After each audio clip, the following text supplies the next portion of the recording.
دلوقتي هنسأل العروسة، هل أنت متأكدة 100% عن قرارك هذا؟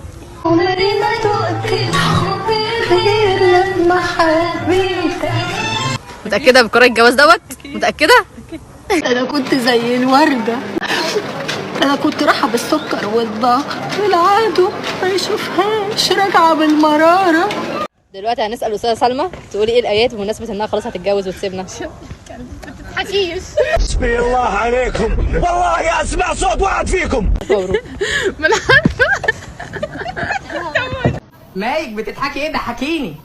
يا رب ارحمنا برحمتك. ألف ألف مليون مبروك. لا ما تبصليش.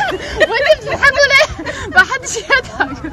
والله يا اسمع صوت واحد فيكم اني لا ربطها بحبل بغانه. عروستنا المنتظرة وربنا يتمم لك على خير يا رب. وعادي يوم الصباحية يعني عادي هنعدي عادي يعني اليوم ده ونبقى نرجع تاني يعني عادي يعني هنقعد 4-5 ساعات كده يعني حاجة على السريع كده. بالظبط. شكرا. عفوا.